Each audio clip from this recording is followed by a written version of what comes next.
Ikom kanyang bibig sa taglay niyang kulit, tsak ika'y mapapaibig. Ang bibi mo at ang bibi ko. I love you! Love you pare. Bibo! Bibo!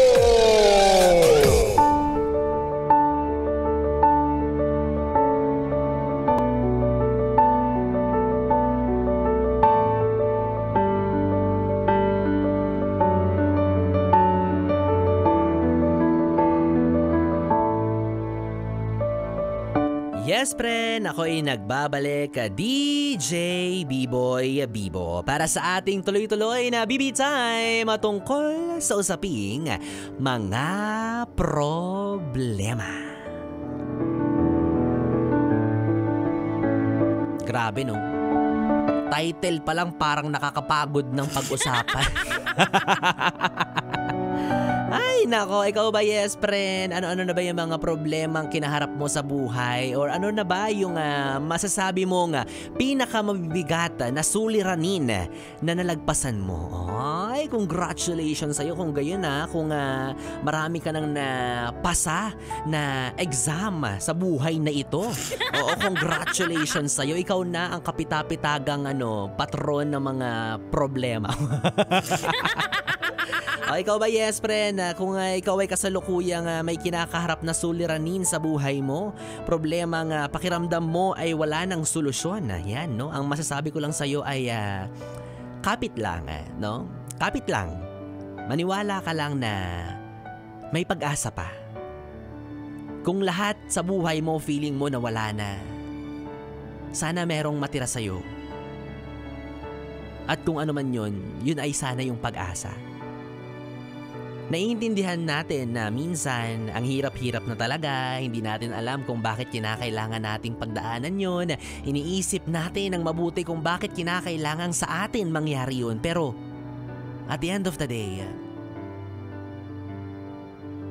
nasa palad mo na yan.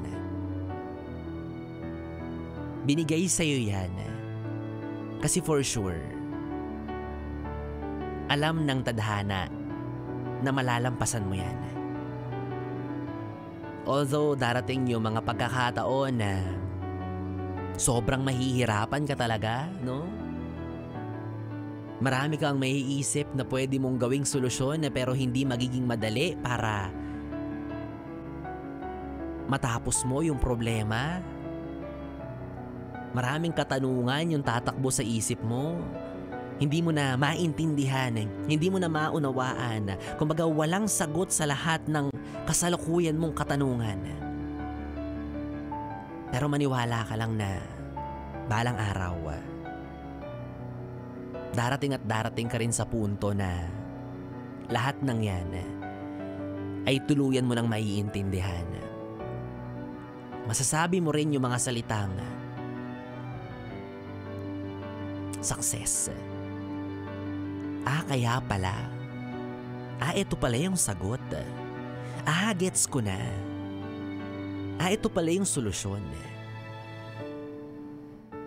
Maaaring sa ngayon,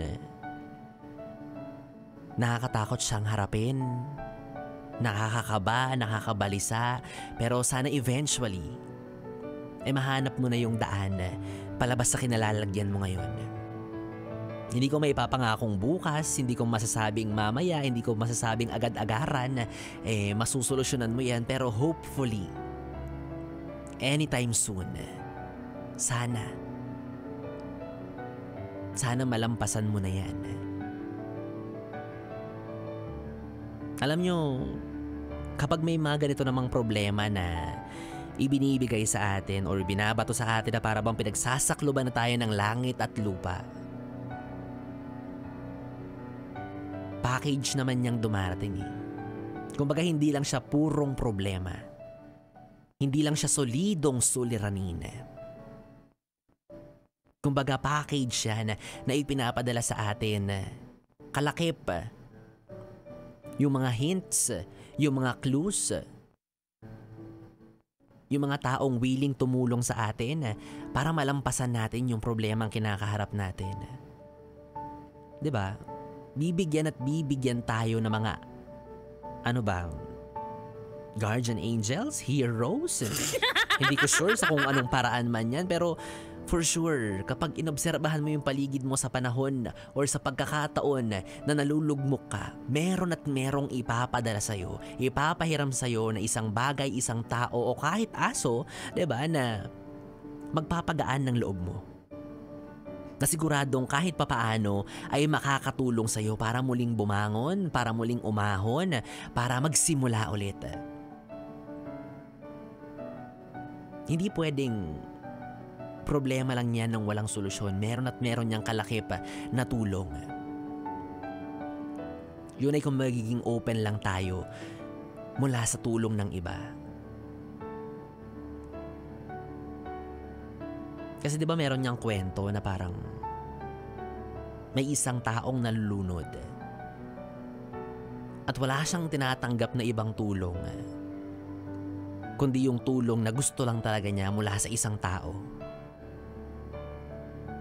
Without knowing na may nag-o-offer na sa kanya ng salbabida, may nag-o-offer na sa kanyang sumakay sa bangka, pero nire-reject niya lahat ng yun. At ang hindi niya alam, yung mga tulong na yun ay mula rin doon sa taong gusto niyang tumulong sa kanya. Nasa ibang anyo lang, nasa ibang itsura. Kaya this is a reminder for us that whenever we face problems, it's okay to seek for help. Okay lang pong humingi ng tulong, okay lang pong maging mahina, okay lang pong maging vulnerable. It's part of us. Normal sa atin at natural na makaramdam ng kahinaan at humingi ng tulong sa kapwa, lalo na sa panahon ng pangangailangan at kagipitan kung saan ay feeling mo hindi mo na talaga kaya. And for sure, those people around you na tutulong sa'yo at lalapitan mo, sila yung mga taong ipinadala sa'yo para agapayan ka.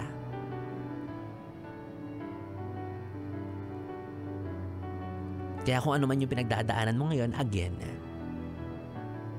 kaysa mo ako sa umaasang mahahanapan mo na yan ng solusyon. Diba? Sabi nga nila, ang lahat ng problema ay may solusyon. Kung walang solusyon, wag problemahin.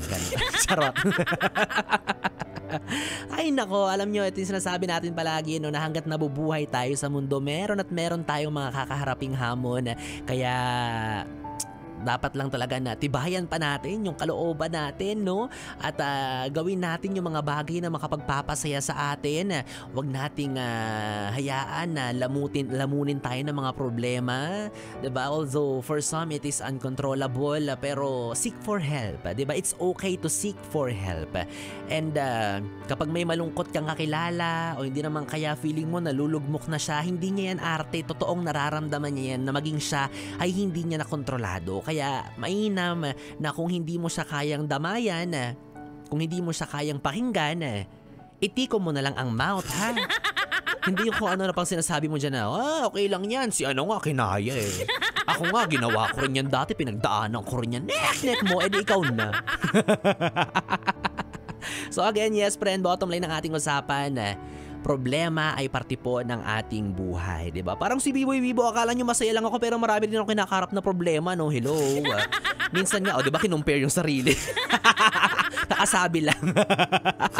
Pero ganun talaga, diba? It is for you to know and learn na lahat tayo ganyan. May mga pinagdadaan, may kanya-kanyang bubog, may kanya-kanyang lamat. Well, iba-iba na lang tayo ng take kung paano natin ito lalampasan, kung paano natin ito haharapin, no? Pero I just want you to know na hindi ka nag-iisa. May mga kasama ka, meron kang mga may mga taong nakapaligid sa iyo na nagmamahal sa iyo. Yan, no? At kagaya ko, si Biboy Bibo, kagaya mo, kagaya nating lahat, may problema din tayo kasi nga problematic tayong lahat. Charot.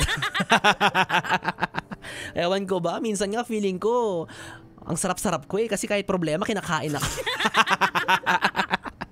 Ay naka, well anyways mga yes friend, 3 oras na BB time na naman ang ating pinagsamahan. Nakapiling nyo po ang BB niya sa radyo. Ako po si DJ B-Boy. B-Boy, Bibo, ang DJ na mabilis bumayo ang dila sa mikropono. Magkasama at magkarinigan tayo muli bukas sa parehong oras, 9pm to 12 midnight para po sa ating programang BB Time dito lang sa istasyong No Problem, ang 101.1 Yes FM Solid. Pero bago ang lahat, bago tayo magbalik tugtugan, batiin mo na na natin yung mga yes friend natin na kasalukuyang nakikinig sa atin. Si Resty Espehon. Sino pa ba ito? Ay, grabe, may artista nakikinig sa atin. Oo, si Gando Wanda. Shout out naman sa pagmumukha mo, Gando Wanda. Bakit gising ka pa? Ayan yung kahit mapuyat, maganda pa rin eh. Yes friend, tuloy-tuloy na ang ating tugtugan dito lang sa 101.1 Yes FM, at ang ating susunod na kanta ay para sa iyo na nangangako sa sarili mo na hindi ka susuko sa buhay na ito. Laban lang ng laban, kayod lang ng kayod hanggang sa maging niyong. Here's Jason Mraz, I Won't Give Up. Good night, baby. Mwah, mwah.